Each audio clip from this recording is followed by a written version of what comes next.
croissant. Whatever it takes. You know, guys, it's times like this where I think about that awesome line Principal Skinner once had in The Simpsons. And so we enter Endgame.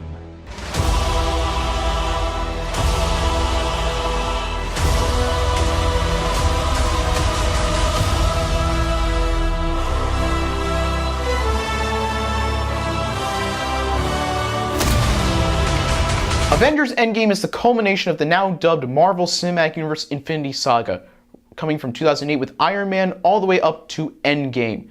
And it is simply a worthy conclusion to the entire Avengers saga. Now, is it perfect? Objectively, no, it's got issues. But you know what? We're not going to be looking at this as professional critics. And believe me, I've tried my best to be professional, but it's clear that I'm not professional at all. So we're going to be looking at this as a fan. And as a fan, I have to say, I loved it so much. Yes, it's 3 hours long, but you know what? It's the culmination of 22 movies. Of course it's going to be 3 hours long. What were you expecting? So what makes Endgame so good that's able to be Titanic at the box office? Well, that's an interesting question. Endgame focuses mostly on the what if scenario. In this case, what if the villain won? And how do the Avengers deal with the fact that the villain won, they lost, and half their friends have been dusted off? And you see as throughout the first act of the film particularly how each of them cope with the loss. Some of them have moved on, some of them have tried their best to deal with it, others, not so much.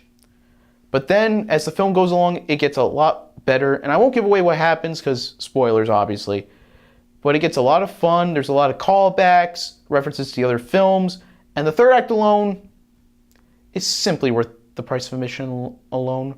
Again, it's hard to talk about this movie without spoiling it. I mean, I guess I could say that Robert Downey Jr. and Chris Evans were at their tippy top best as Tony Stark and Steve Rogers. That's as much as I can say. Oh, and I gotta say, thank you, Paul Rudd, for being so much better in this movie than Ant-Man and the Wasp when they made you more of an idiot than you are. Thank you, Marvel. Scott Lang is not an idiot. But again, like I've said, it's hard to talk about this movie without spoilers. I mean, I shouldn't even say spoilers that Shrek and Ultra Instinct Shaggy defeat Thanos and get the Infinity Gauntlet.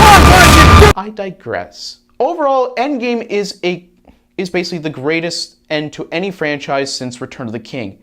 It's epic, it's funny, it's sad, it's got everything you want and more, and I'm giving this 5 stars. So that's all. You have your, oh my god, I just realized something. Mr. Swain told me I had to do a more recent film. Hold on a minute. Deadpool 3 Detective Pikachu is fine.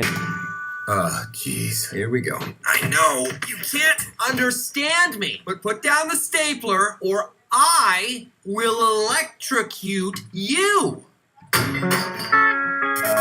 It's got some great world building, some fantastic cinematography, a great performance by Ryan Reynolds, great effects. Everything else is just fine.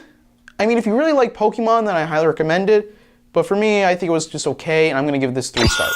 So that's it for this Snapper Quickie, and you all have a great day. Ain't no love in my man. Chew up, chew up. Ain't no way gonna let my man chew up, chew up.